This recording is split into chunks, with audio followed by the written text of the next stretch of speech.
Welcome to the Avance Podcast. I'm Dan. I'm Nick, and we are somewhere really cool that many people have seen before. Yeah, I say, for those of you who are listening and not watching, you can't see the Porsche behind me. We'll talk about that in a minute.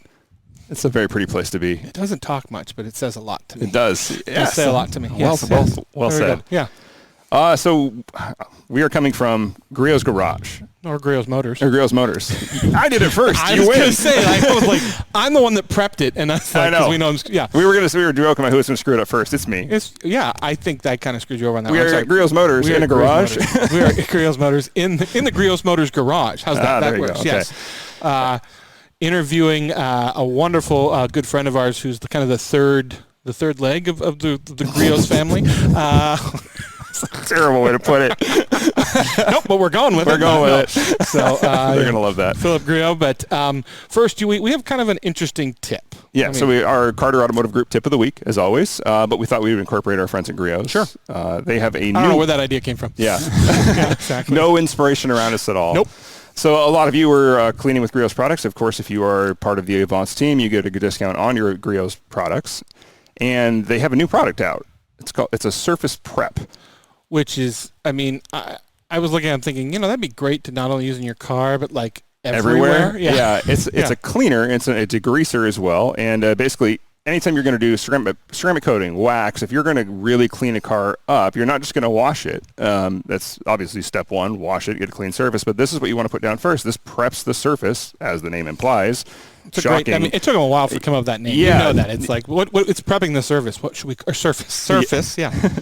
Anyway, so you want to use one of these to get the surface ready to apply, say, especially like a ceramic coat, wax, anything like that. This gives you a great base layer to start with. This is like a brand new product from them. Brand new product. Yeah. Pretty blue. Yeah. And as usual, probably smells delicious. I'm sure. Don't eat it. Don't eat the product. How many times do I have to tell myself that? No matter how much you want to. Yeah. But anyway, it also works great for basically cleaning anything. It's a great surface prep for a degreaser for around the house, cleaning anything. As I've found a lot of my Griot's products are, because they smell a lot better than my household products. Now, I know that's not how they're tested or how they're implied, so that's not coming from Griot's, that's coming from me. No, but it helps after after you clean something. There's so many cleaners in your house and in your car that don't smell good. Yeah. Or they smell so good, but they don't do anything. So I think that's kind of the other side of things. Yeah, I use the interior cleaner around the house. I'm not talking about Griot. I'm talking about other inferior products. Yes. Well, just household cleaning products in general smell awful. Yes. For the most part. And like you said, if they don't smell awful, they don't usually do anything. And Dan and I have gone around and smelled a lot of household products, so we want you to know we've really prepped that. So Yes, but with that, check that out. If you're an Avance member, you obviously get a discount with our friends at Griot's. Yeah. And use that next time you're getting ready to prep your car for, especially winter's coming. It's funny because it's like 90 degrees out today, but in a month and a half we know it'll just be raining again. I'm okay with that. Yeah, which would be nice. After 90 today, it took us almost an hour and 40 minutes to get here, so yeah. Well, we're not on fire yet. Knock on wood. But yeah. Well, where you're going is okay. Yeah. Okay. Anyway. So, yeah. But without further ado, welcome to the show. Hey, how are you guys doing? I'm excellent. How are you? Thank you for having us down finally. Yeah.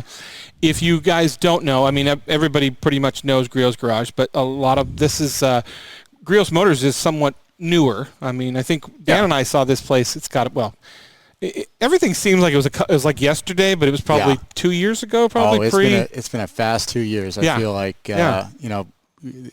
we opened in 2020, started building the building, or kind of restoring this building in 2018, finished February 2020, right in time for the big COVID wave. We're open. We're toast. Exactly. Yeah. No, that's how it felt, and it was a little scary opening that door, watching the rest of the world kind of close down. But it was me, 2 other employees, and we had plenty of time to organize and store things, and no one was out. And it was a car guy's dream. It is just down here. We have, like I said, we were down here, I think, right before you opened, because I don't think you were starting to work on, I think you had one of Nick's cars in here. I think that was like the Jeep or something like that. It was like Grand Wagoneer or something. Might have been. We've worked on that here and there. It's a kind of a...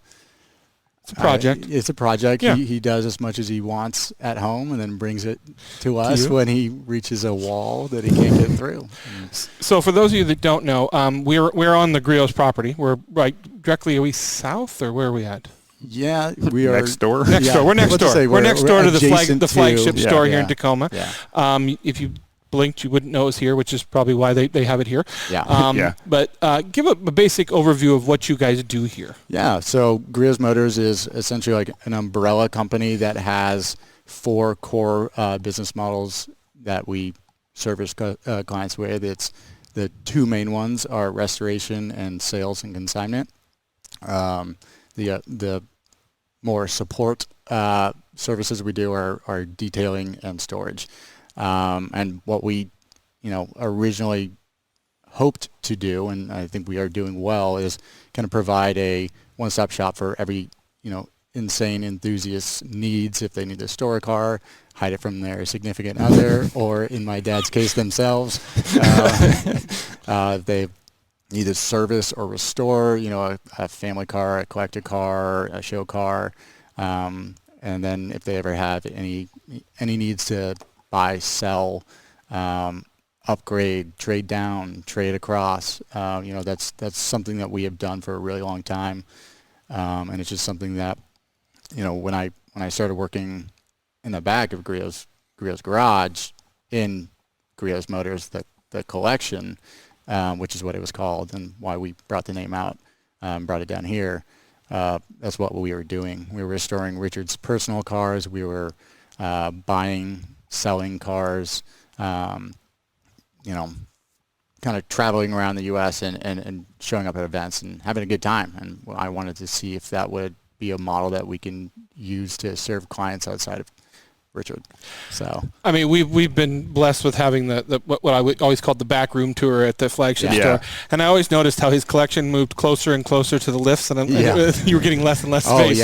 So I understand why you guys came down and because this building was here, correct? Yeah. So this was an old moving company, so it had a massive, it has a I think 30-foot high ceiling. They were stacking boxes to the top. It had a storage building already built in. We just re-sided it with new steel, and all the money went into the shop in here. And the first step was to essentially expand our.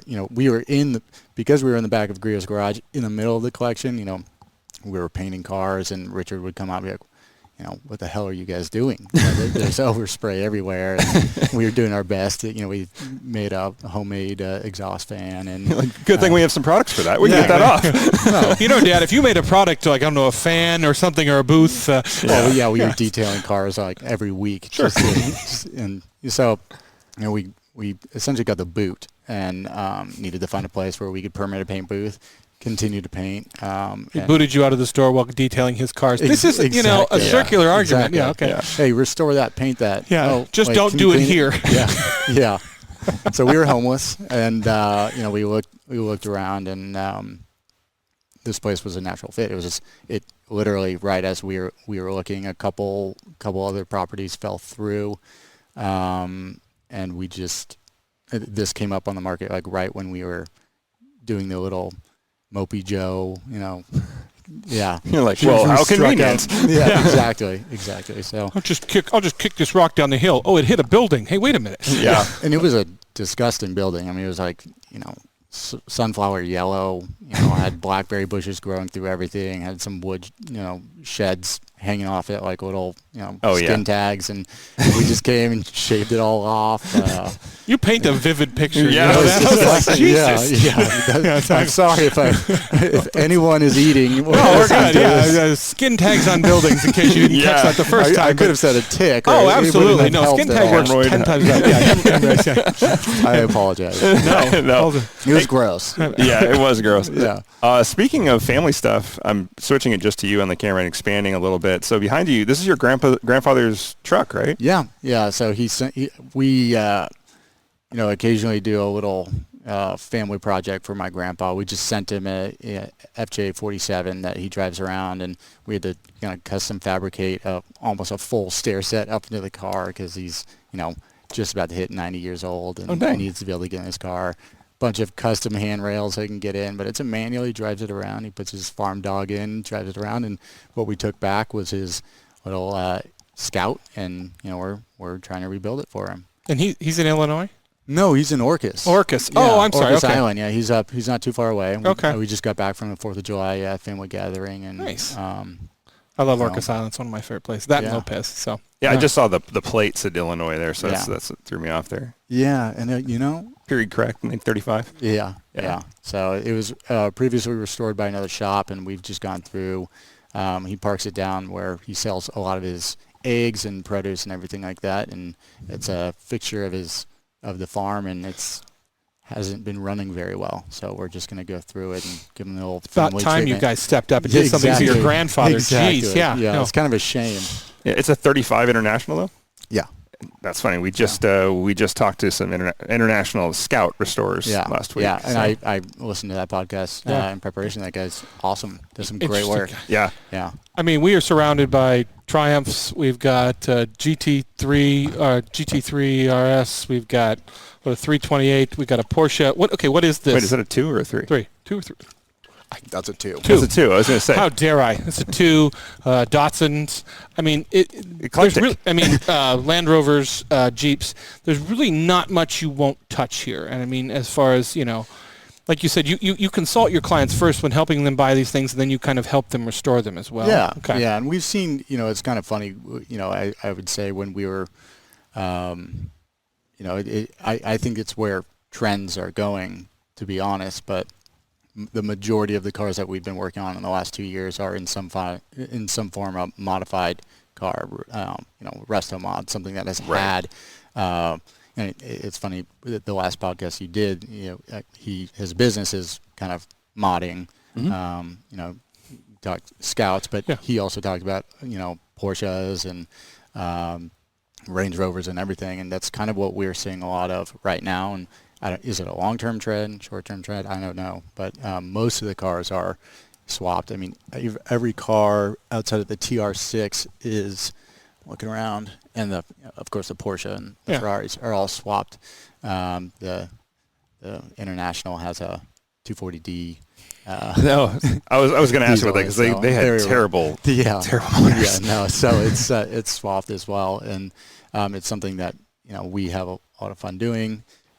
I think the question you were starting to ask is, do you go through with every client? And so first thing we do for restoration and sales is, we want to know what the end use is going to be, and really make sure that people understand that these cars they're old cars, and even when fully restored, they're new old cars, and they're still slow. Well, some of them rip.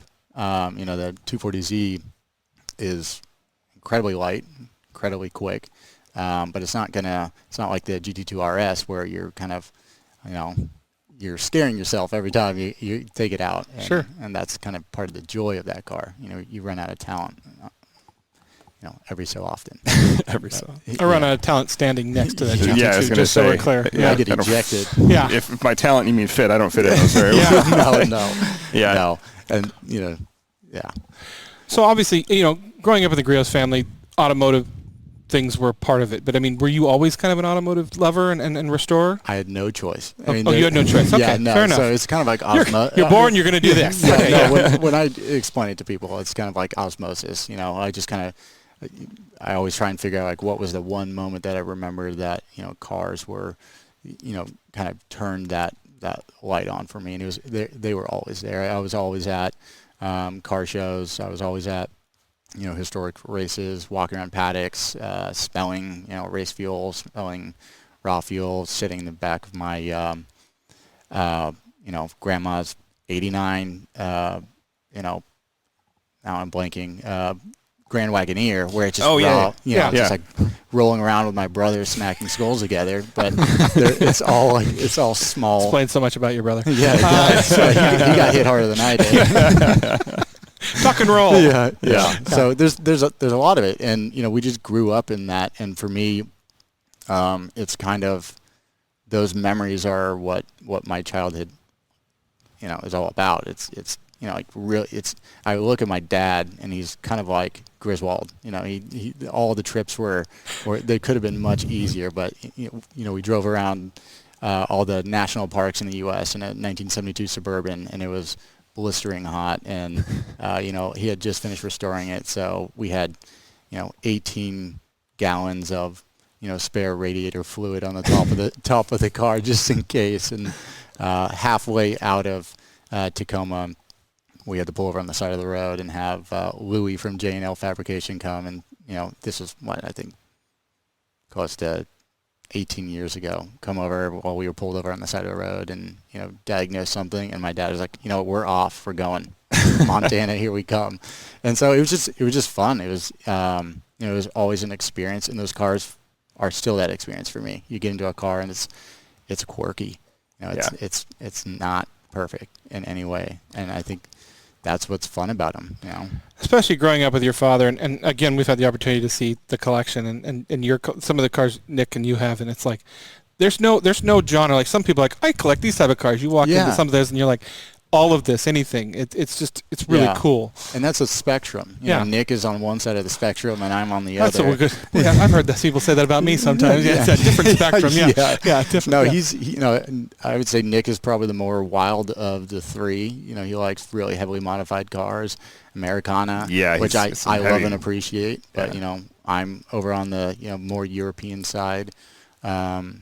What do you fancy? Like what type of cars do you have, and what do you? I'm a Porsche guy. Gun to my head, I'm a Porsche guy. Yeah. But I like it all, and it's amazing to me, and I still have so many cars. Yeah. That's one of my favorites. That's why we pulled it in here. I'm just kind of in the way here. I'm going to move a little bit. Go away, Dan. I'm just going to move a little bit. So exactly. I'm blocking that shot. That's but okay. Tell us a little about that car actually. Yeah, it's no sunroof. It's a Japanese. It's a Japanese 964. Euro RS. It's confusing because it's from Japan. It was imported from Japan. But it's a Euro. They call it a Euro RS. Okay. And left-hand drive for people who can't see. Yeah, left-hand drive. Yeah. And, it was a car that kind of pissed all of the, Porsche PCA off because they made it and, of course, exported it everywhere outside of the United States. Except here, which is why they had to release the You got to earn it. RS America. Yeah.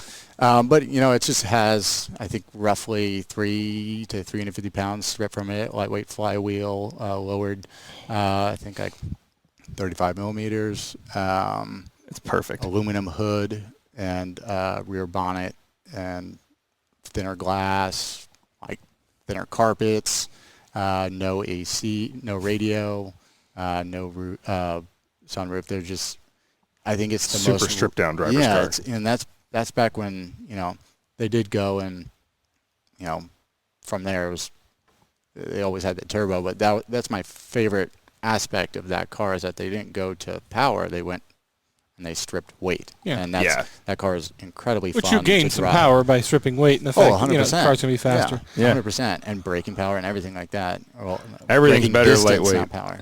for driving. In today's social media, I just saw a post, and it had to have been in a Porsche, and it was somebody taking a photo, and they put a sticker over their radio that says, "You don't need the radio, listen to the car." Yeah.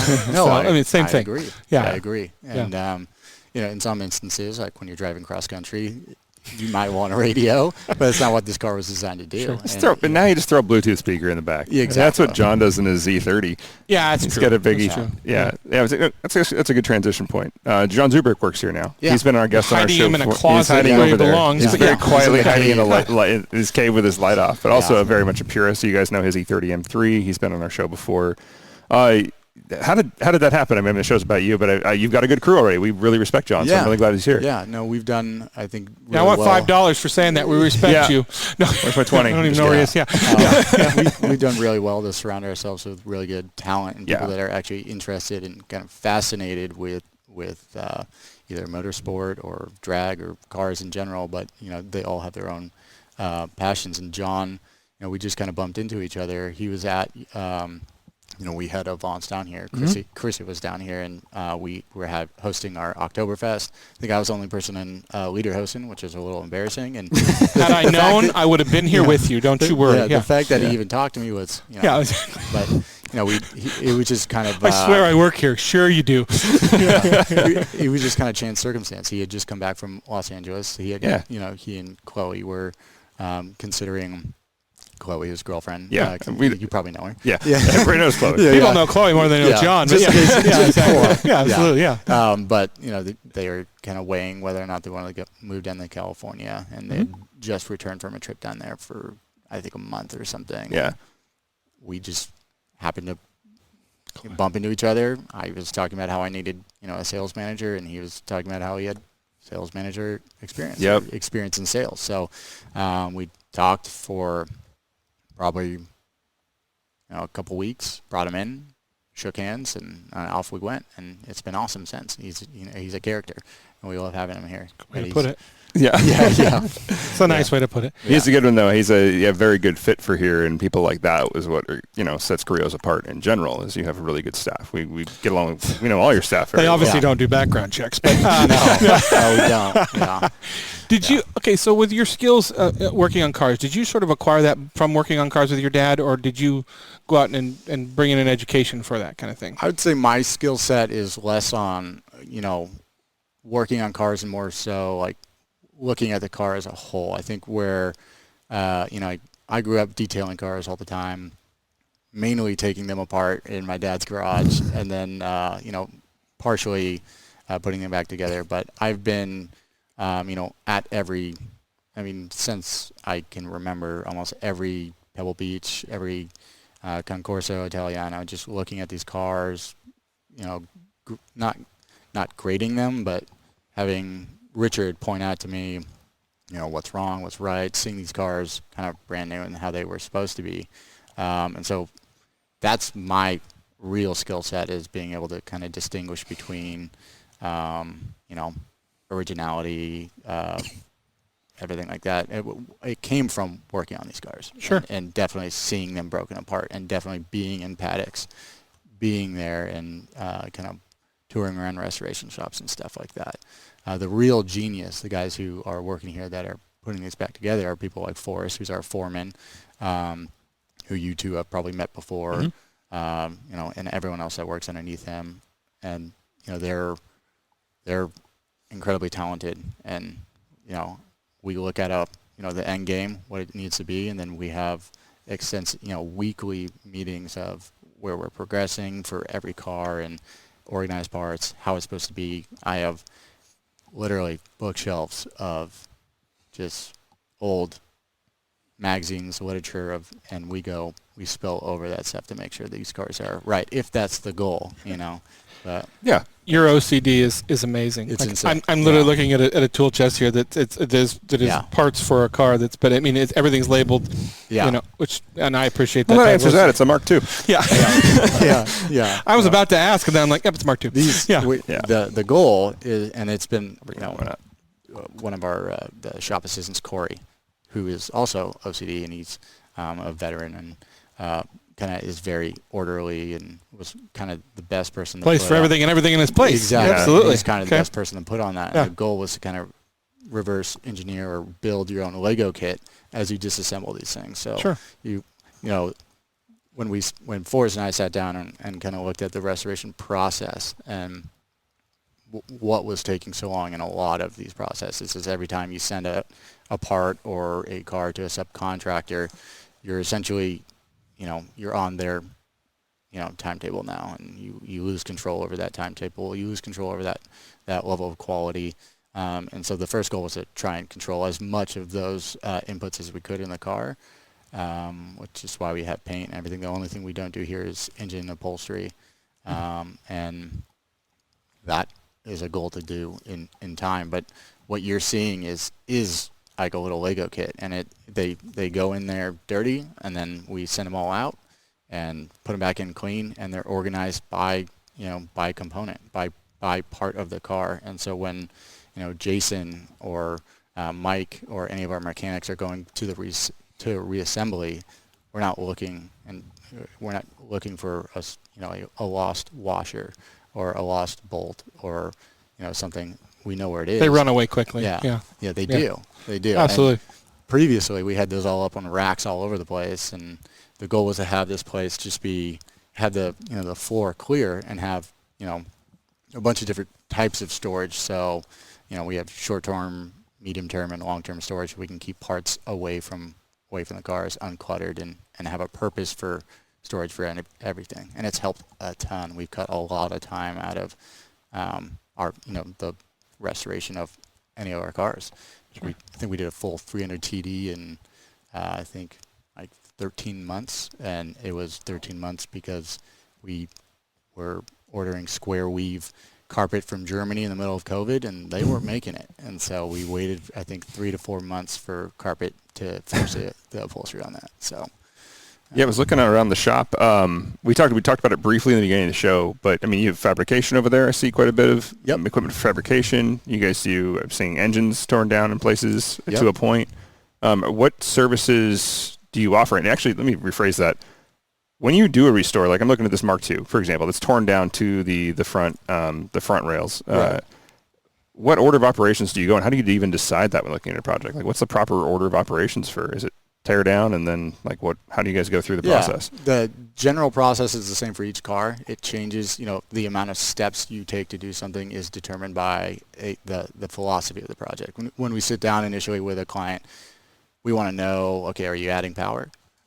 Because adding power adds a lot of different elements to the car. You want to add, strengthening things. Yeah, you want to start looking at the frame. You want to start looking at, the brakes. You want to start looking at suspension, or you go original. Okay, are we Concours original? Or are we just original? And that's a huge determining factor, because Concours original is you're rebuilding everything that came with the car, or not even. There's so many different ways to do it that initial conversation is really important. And in a lot of senses, it changes wildly, and that can affect the timetable. When someone says, I want an original, but now I want, 400 horsepower. It's like, all right, well, it's going to change everything. So and the price. Yeah, it does. Yeah, absolutely. It does affect that. Yeah. So our original quote usually just goes up in flames. But the process is generally, first it's the sit down, and it's literally, let's take, anyone who restores a car is about to spend a good amount of money restoring a car. So we want to sit down and we want to make sure that every detail of it is understood by us, and then, we talk to them about it, make sure that we fully understand everything that they've told us, and then making a plan out of it. And from there, it's inspection, disassembly, inspection again, and then a massive parts ordering. So we try and get all the parts that we perceive that we'll need in the next 6 to 9 months ordered ahead of time, because it's always pretty inconsistent when a part can be delivered, and that's usually the biggest factor of what would tie up a project for a long time. Yeah. As I just said, we're waiting on a certain type of carpet that went into all W123s and doesn't look right without that type of carpet. Sure. So we had to wait. You don't want to do that, and it kind of throws off the entire project. And so we try and get ahead of all that, do all the parts ordering while the parts are coming in. We're disassembling,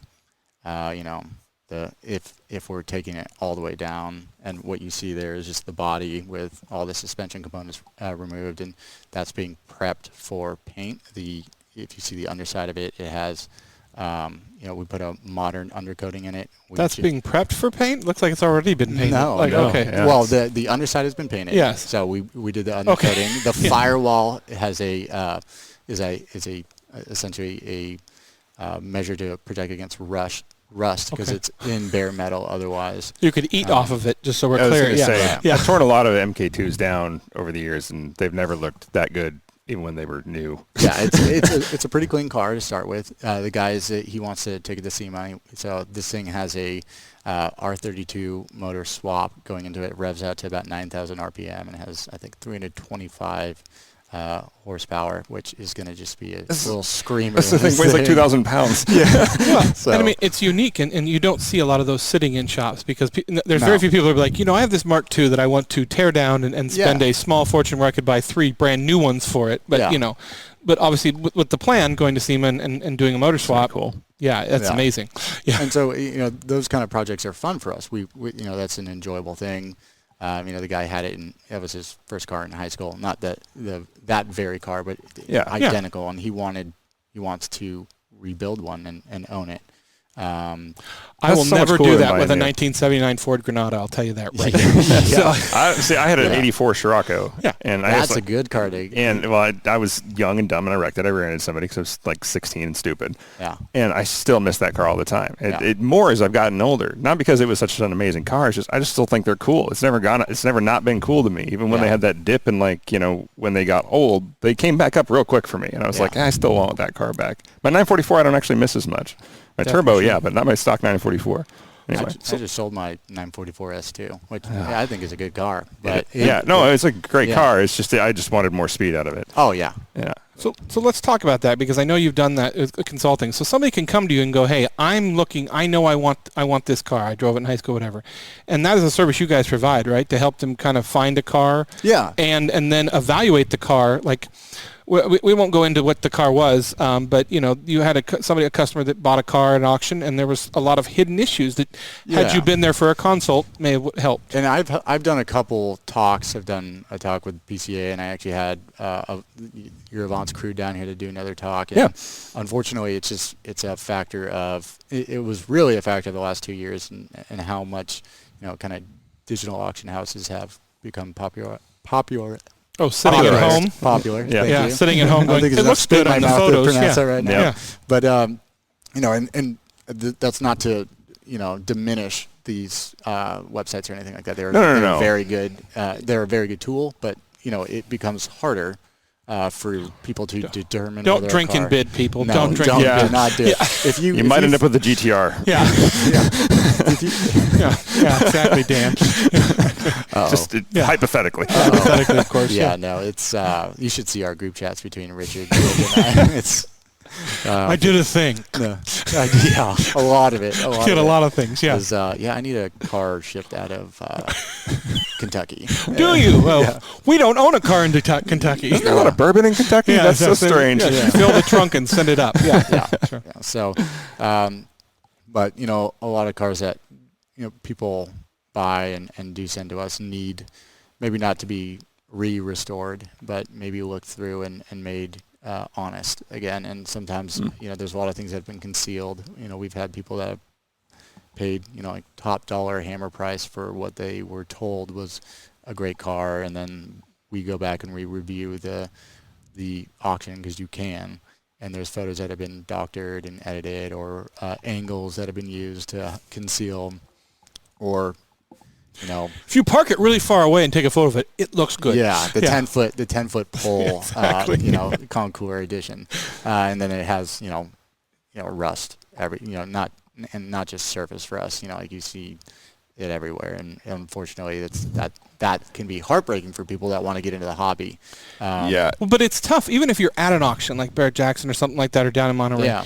It's tough to get and really see a car. Like I mean, they'll pop the hood and stuff, but I mean, get under there and get, you know, half the time they're parked on a lawn. You're not going to be able to get under it to see if there's rust. They don't have lifts, you know, and people are dishonest, unfortunately. Right. Well, like you said earlier, though, having that trained eye is a life of experience of looking for things like that. And as much as car nuts as you and I are, we are never going to be at the level you guys had, because we just haven't had that lifetime exposure of training of looking for exactly that. I can look at a car and be like, that doesn't look original, or I can usually tell when they've been hit because I worked in a body shop for a long time. But that's because that's like major stuff. Yeah. And you get like real top dollar cars, 7+ figures. People get real clever, and they even do expensive tricks to hide things. Yeah. Because original fixing is a lot more expensive than even an expensive trick. Yeah. Unfortunately. And you know that you can see, you know, it's really difficult to, and it's something that, you know, it's with some of our cars, we get into situations where, you know, there's always the path of, you know, complete honesty, you know, disclose everything, fix everything, and take a loss, or hide everything, conceal everything, move on, profit in the short term and lose everything in the long term. And we always, you know, in those situations, you kind of just have to suck it up and say, like, well, that sucked. That's a learning experience. Check that one off. And those, we're going to know to look for that in the future. And what you, our inspection guide was built by getting kind of the shaft over time, and you learn from that. And I, you know, early on, I've had kind of bad buys, and those are things that you just kind of chalk up as, a mistake and something that you create a process out of. This is something I inspect for. And when there's cars that we're not as familiar with, I will always call someone, and we have a network of people who specialize in certain cars. I mean, there's people who specialize in just 964s and just 993s, and we'll call them and say, hey,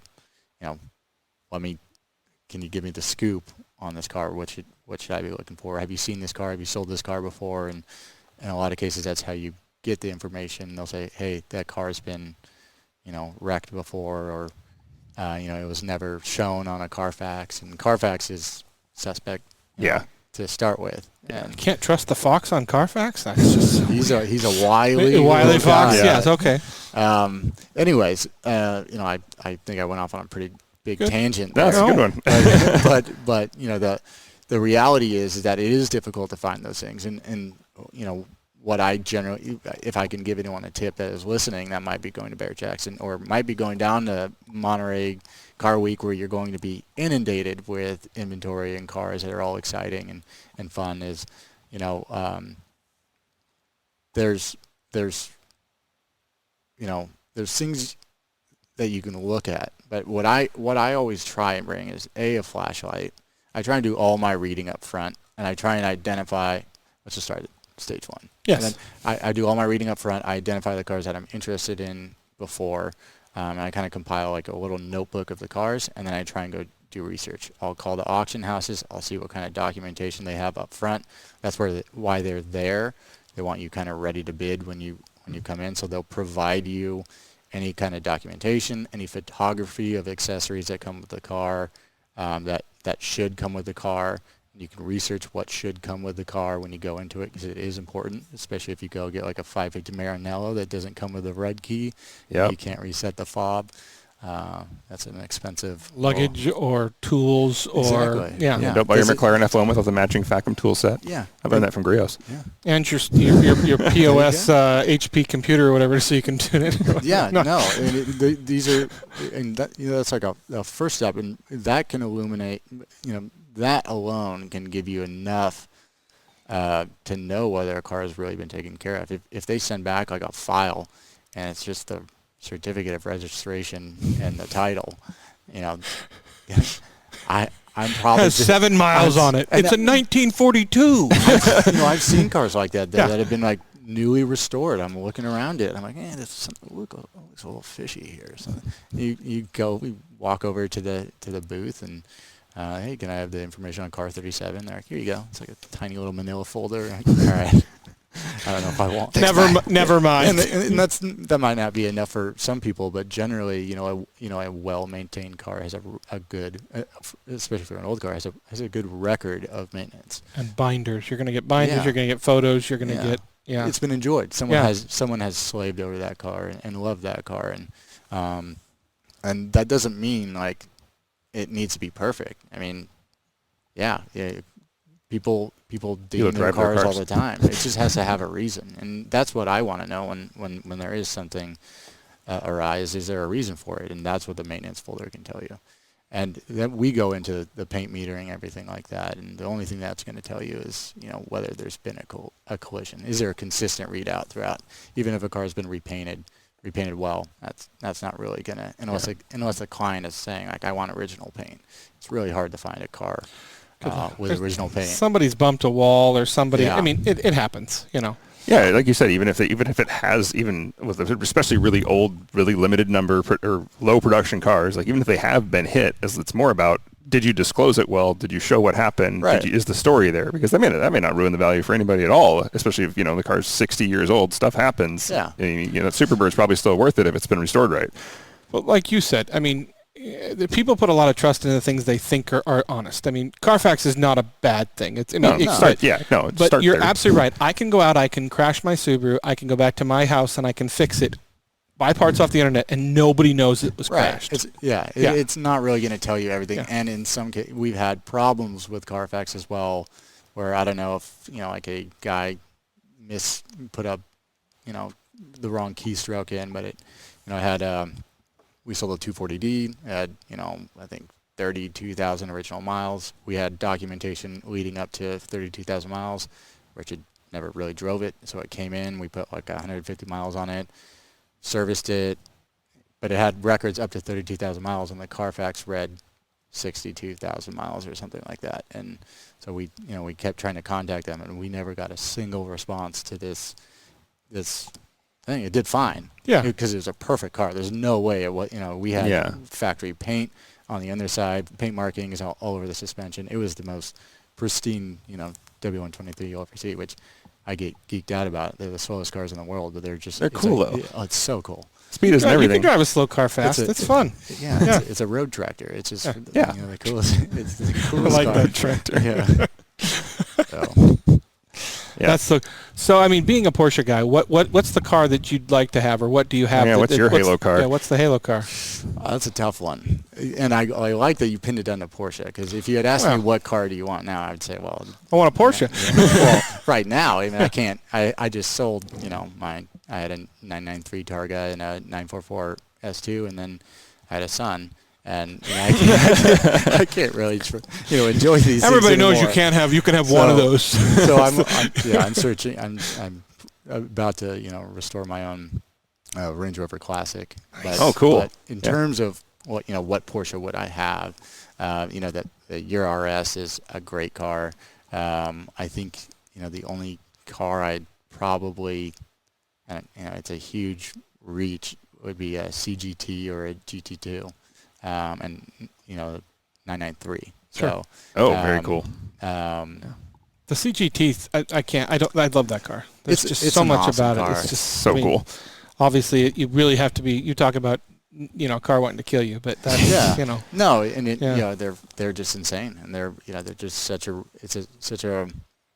I don't know, unique design, and I've always really loved them. Oh God, they scream. Oh. It's a right foot gas pedal only car. You can't really let up once you get going, and that's it's a theme with Porsches. But that's a question I ask. When we all run into those people, and I'm a car guy, and I'm like, great. I'm like, have you ever driven a CGT? No. Do you know about driving a CGT? Sure.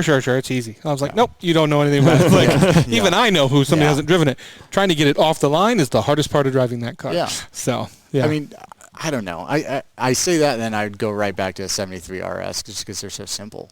They're expensive. All these cars are, like, you could just go with a 73T. Sure. And I'd be happy. I mean, those things just make the right noises. And they look so good. They look so good. Yeah, they're handsome cars. Classic line. So, okay. I just literally went up and down every year of Porsche and just essentially almost told you every car. But I can't make my mind up. It's tough, though. I mean, in the fact of finding it, my girlfriend asked me that one time. She goes, what car would you want right now? And I go, what day is it? Like, exactly. Is it sunny? Okay, well, then I want some of the top down, and I want some little bit of power, Yeah. Or is it really hot? I want some of the roof, and I want air conditioning, and Yeah, I could probably pick 5. Yeah, absolutely. I'm picking one. No. Yeah. So no, it's so hard, and I'd rather build out like a stable and look at that. Like, okay, what do I want right now? But I just got back from driving the '72 Suburban around Orcas Island for the family reunion, and that thing, more people were giving me thumbs up and stories about that car that I've ever experienced in a Porsche. And it's just like bright orange school bus. And we were driving around, and I had my son on my lap. He was pretending to drive, and it was just an awesome experience. That's cool. So you're creating memories in that car, even after your dad created 100%. memories with you. So I remember your dad telling us that story. Yeah. and talking about the woes of, like, we restored it, and then things broke, and then well, and that's owning a classic car. Sure. And you guys, I think, talked to Nathan Mers a while ago, maybe a couple years ago, and one of the favorite things he's told me standing down here is, people ask me all the time if I, guarantee my cars, and the only thing I respond is, I guarantee that something will break. They're over 30 years old. Yeah. So I can't, it's not really. You're not buying a Hyundai off the lot. No. No matter how nut and bolt and everything, you're going to have a wire. I mean, we were talking about Land Rovers earlier and talking about Triumphs. I mean, you can replace the whole wiring harness brand new, and you will still have wiring issues with a British car. Yeah. So There's plenty of new cars with new issues right off the factory. Oh, 100%. Well, that's because there's Remember the days when you could pop the hood and you go, okay, here comes the gas in here, the spark comes in there, the exhaust goes out there. I mean, I was actually just going to say that. And one of the nice things about older cars, when something breaks, it's relatively simple to identify when they're like in the there's oil coming out the side of the block. Yeah, I think that's the problem. Pre-80s, you're like, usually it's pretty straightforward. You pop the trunk and you look in these toolkits. I mean, if you look at an old Ferrari toolkit, they have like 3 sets of tools for you. They've got spare bulbs. You've got like a full, I don't know, you've got spare like everything just in case. Which I get a kick out of because, I mean, which Ferrari owner have you ever seen on the side of the road working on his own car? Like, with the Ferrari gloves. Look, back in the day, people were expected to do that. It was just, it was just par for the course. Sure. Oh, my car's not, it just broke down on the side of the road. Here's how you sync your carbs in your V12. Okay. Step 1, get out your stethoscope. Yeah. So, it's something that we've, coming back to restoration, the restoration side of that and the sales side of that is something we were trying to pre-diagnose before we send a car out. So when a car comes in for sales, we do a top-down inspection, look at everything. We look at the paint. We always look at the paint. Sure. Yeah. Shocking. We can fix a lot. We can't deal with, we've had people come in and say, hey, can you do something about that big patch of missing paint with rust under there. No, there's no magic bullet. Yeah. But we look at it, we inspect it, we do a full service of it, and we drive it again afterwards to make sure if it breaks here. And the same thing with the restoration. We have, it goes through, Jason, Mike, or Brad, our mechanics. They have a list of items that they are inspecting for. And then when when one of them checks everything off and it passes go, it's handed over to Forrest. He looks over it with a little bit more scrutiny, comes back with his own list. They fix whatever they find, and then it finally gets to me. And my look, when I get in there, it's more of like the fine white glove, like where the popping sound's coming from. Is there a wiggle, or is the door closure right? Does it smell like a Mercedes? Does that ping happen when you close a Porsche door? And these are things that are, like the final touch. And then we put on about 200 to 250 miles on the car covered in, we have Expel sells a product that's it's a essentially track wrap that you put on the car. It's easy to remove when it's done, and we cover the car with it so that we just freshly painted, and then take it out for 250 miles, make sure that everything's running. That is from experience. Taking a freshly restored car, bringing it in, and then sending it immediately back because, you step on the brakes and you see brake fluid gushing all over the inside of the engine compartment. You're like, all right, well, that's not good. Yeah. Yeah, so. Are you guys going out, and as far as the sales side, are you guys going out and finding cars, or are people bringing you cars? How does that work? It's probably about 75% consignment, 25% our own allocated cars, and we're trying to kind of balance that out. We'd like our own pool of inventory. It kind of sets the tone for our quality, and we're a little bit stingy about the level of quality that we bring in here. That being said, we like consigning and helping people out, and the goal is to kind of build relationships with people where they come to us to find a car or to sell their car, so that they don't. We want to be kind of the good actor where we're intermediaries between a possible bad experience. And so everything we do, we make a list. Every consignment car that comes in here, we do like a 4-page inspection report on it. We disclose essentially everything that we think is wrong with the car. They pick and choose what they want to rectify, and then to the next buyer. If they don't rectify everything, we disclose what was not done. And that will determine how we sell the car and whether or not it's advertised as a concours car or a driver or something like that. So the goal is to have, painfully honest transactions with people. And, That's a tough conversation with somebody because, you see that in normal dealerships too. It's like, you need to do this. I don't want to do that right now. Like, right. Yeah, but if you what you described to me is you want this type of car. In order to give you this type of car, I need to do these things. Right. Yeah. And it is tough because a lot of people, it's a painful, and in a lot of cases with those, we'll talk to them about, it'll be no dollar out of your pocket until we close the sale of the car. Yeah. But in a lot of cases, and what we have proven with our our bring a trailer auction history and our private sales history, is that a car that has had, we look at it as like an attorney would when you go to a car. It's like, what is a guy going to negotiate against me on this car?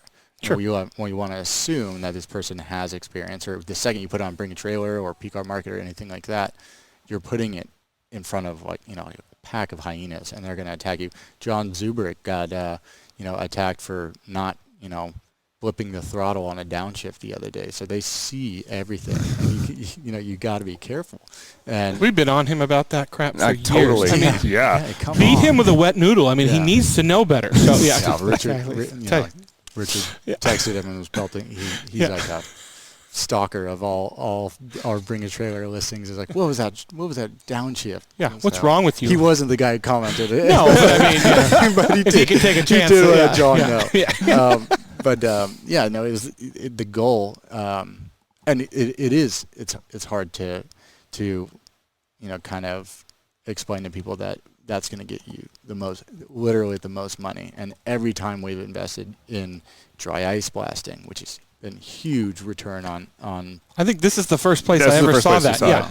And nobody had seen it yet, and we were looking at it. And when we first started, we were begging people, like, please, let us dry ice blast your car. It'll be the difference maker. The ROI is there. What it used to be is people getting under their car and being like, oh man, that's filthy. I can't really tell what's going on there. And then after you dry ice blast a car, what it shows people is I have no leaks. All the components have not been smashed into a rock, or there's no damage underneath the car. There's no evidence of a collision. There's factory paint markings still on the suspension. It looks highly original. And again, you're trying to reassure the next buyer that this is a car you should be comfortable bidding on, or a comfortable car that you should be comfortable paying, top dollar for. And most people do that. And we've had people really early on in COVID, when we just started going, that people were looking at cars for prices that we had listed the car at, in our own spotlight, our website and Hemmings and things like that, and trying to negotiate with us. And the second we put it out, broadly, and to take bids across the internet, it was, once people saw the 968 is kind of what I'm talking about. It's a car that sold for $164,000 for a 968, which is a great. I am kicking myself so much right now. Yeah. Remember those were like 25? Yeah. Back in the late 90s when nobody wanted them. They were like 25 grand. Less than that. Yeah. I mean, you could. And I want to tell our listeners, if you don't know what dry ice blasting is, I mean, go look it up. I mean, it's an incredible process. I mean, and you're right. I mean, in fact, the last video I watched, somebody was dry ice blasting a McLaren F1. They were just doing the calipers, and I mean, the difference of after they're cleaning everything. Actually, he was cleaning it with Griot's products, just so clear. Yeah. And then they were dry ice blasting it, and what it took off of there, and what you could see as far as minor leaks and things like that you were covered up by normal wear and tear. I follow the power washing subreddit, and they put dry ice blasting on there all the time now, and I'm so happy. I love it. I do that and laser cleaning. Well, it's a great service, and to go back to the sales aspect of it, and people kind of cringing at any kind of service. Most of the cars that we've sold were below what I would consider perfect, and we go back, and what John is really great at doing, and what we do collectively is we research a car. What is perfect? What is original? If it's something we want to advertise as a great original car. What did it come with, and putting it back to what was original if it came with original parts, looking through interior components, making sure everything does work so that we can say that it works. And that little bit of push is really minor in regards to cost, but huge when it comes to getting specialists on board, people who specialize in Porsche that come in and say, like, man, my favorite thing was when they send an inspector over and he's got a clipboard and he does 3 laps around the car and not a single notice made, and he walks out. It's like, there you go. See you later. I was looking at it. So he must have been blind. In most cases. Yeah. I was looking at a Bring a Trailer auction the other day. They posted somebody was selling a BMW M1, a black one, and Peter Gleason was one of the previous owners. Oh, and so Peter was actually commenting on the thread because he had just owned it a while back. So people were asking questions, and somebody posted up that like the BMW registry said there was a certain number of colors of black ones, and he's like, actually no, there's this many, and the registry's wrong. And then he like literally is like, because I owned them, and I own this one, and this guy owns this one, and that guy owns this one, and he was like, and these are the ones that are out there, and then people who knew who Peter was. Like on there, they're like, no, the registry's wrong. If Peter says it's this, that's what it is. Yeah. BMW comes to Peter. He's an encyclopedia. Yes. Yeah, it was just funny to watch the Bring a Trailer thread as people were like, no, this is right. Just the guy was very humble about it. He's like, oh, cool, I learned something. Yeah, which is good. Yeah, which is good. He got the update. Yeah, downloaded that one. But yeah, absolutely. So it's dry ice blasting is awesome. It's fun to do. Yeah. It's not fun to do when you're doing like 4 cars back to back, but I like doing it. You can't hear anything. I usually have noise canceling headphones on with the big ones with book on tape. Because you got to wear a respirator too, because you're inhaling a little bit of CO2. Yeah. So I mean, when I really want to get away from everyone in here, that's where I go, and you're just dry ice blasting. Do we have a dirty car? Anyone have a dry ice? Anybody. Yeah. And so Kia out front. Okay. Done. Yeah. So it's been great, and that thing is a wonderful machine. Cool. Pelletized dry. If anyone wants to know what it is, it's pelletized dry ice, shot at really high speeds and at the underside of a car. For our purposes, the underside of a car. Boeing uses it for their molds to clean them in between, carbon fiber or fiberglass uses. It's a widely used industrial case, but ours for cars are generally underneath. It's one of those things you look at and you go, I'm hoping DeWalt comes out with one of these for home use soon. Well, I talked to a guy at the Amelia who had I think a 330 GT 2+2. I could be wrong. A very fancy vintage Ferrari. A very fancy vintage Ferrari that he had been essentially paid to preserve, and he used a dry ice blaster for about 75% of it, getting dirt, mold, everything off of the original leather, which you can dial it all the way down to where it's like a light, kind of dusting. The dusting. Huh. Yeah. I didn't know. I've never seen it used on interiors. That's cool. I don't have the cojones to try it, but on something that we've thrown away, I'll give it a whirl. So I hit the switch wrong and I buried a hole through that leather. Yeah, that'll buff out, right? Yeah. No, there's a learning curve when we were testing it on my cars, generally. Of course. So I was like, oh God, it does not like paint. Even what it does to rubber, though, like I've seen it restore rubber is amazing. Yeah. Like those old cruddy tires you see that look like weather checked. I mean, they're old, they need to be replaced because they're cracking. But like to see how much they can restore is nuts. You're like, I didn't think that was possible. Well, we had original tires on the 1992 Delta Integrale, so they get aged, and it's essentially dried mildew that grows, and people over time they'll put the tire shine on and then it browns, and they'll put another one on and it browns. Sprayed it all off. They look like brand new tires. They weren't. I wouldn't recommend driving on them, but it had 163 kilometers. You're selling it with original tires. Exactly. Yeah. It was essentially it was a paperweight. It had 163 kilometers on it. So it's found in the basement of an old Lancia dealership, which wasn't a Lancia dealership anymore because they don't do that anymore.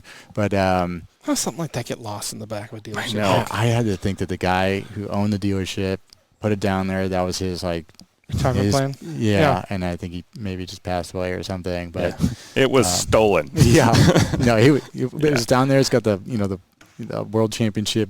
Cool.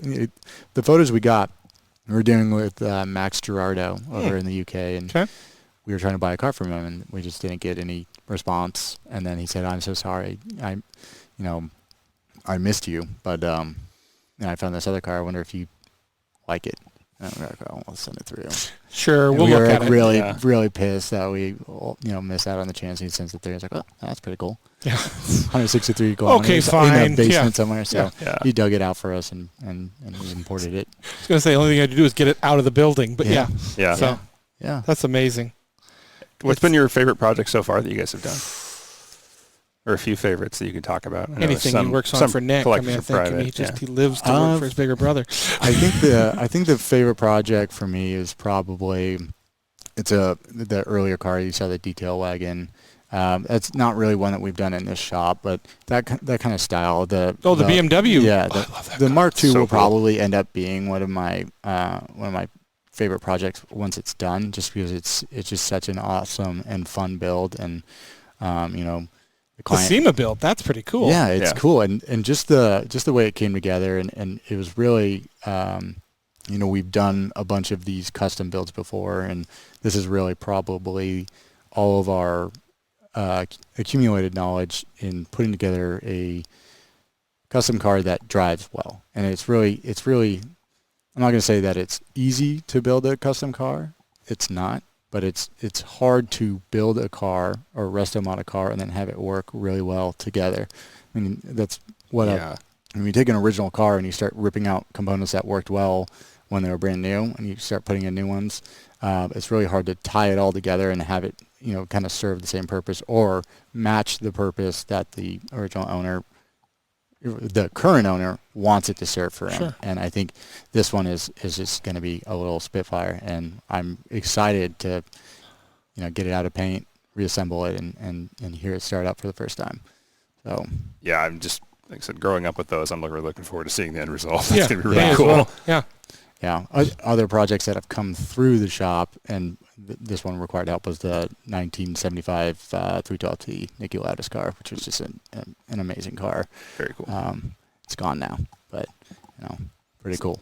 If only there were some other cool race cars around here. Yeah, but, what do you God, do? So yeah. I mean, Yeah.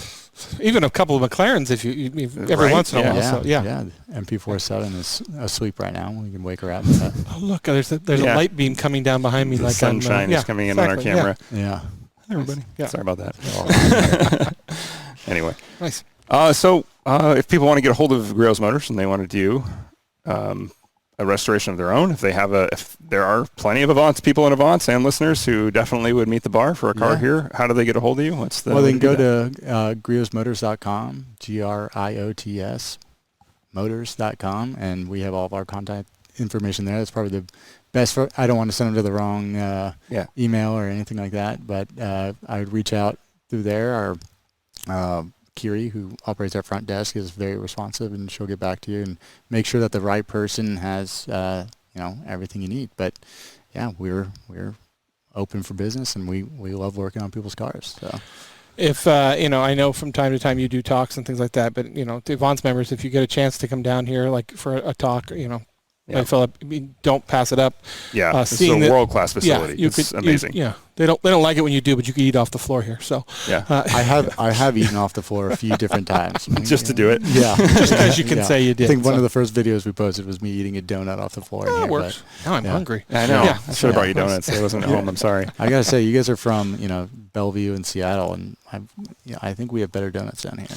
Oh, I will challenge you. That's a challenge. That's fighting words right there. Oh, yeah. It's North Bend Bakery. Sorry, in North Bend. Bend. Oh, okay. It's not Seattle or the none of those stuff. big city donut junk. No, oatmeal donuts. North Bend Bakery raises the bar. Yeah. For everybody. Well, I'll have to try it out. I consider myself a donut connoisseur. Donut connoisseur. I like my pastries with holes in the middle of them. It's the chocolate bar. It's the chocolate bar. Literally set the bar. So. Yeah. Phillip, thank you for taking time and staying afterwards. I know you've got a little one at home and a new one. Congratulations on that. Well, thank you for that. Coming soon. You know how to get hold of him. Yeah, you know how to get a hold of him. So, for this episode of the Avance podcast at Griot's Motors, I'm Nick. I would have got that wrong. Thank you. That's okay. I'm Dan, and don't just get there. Enjoy the drive. Yeah.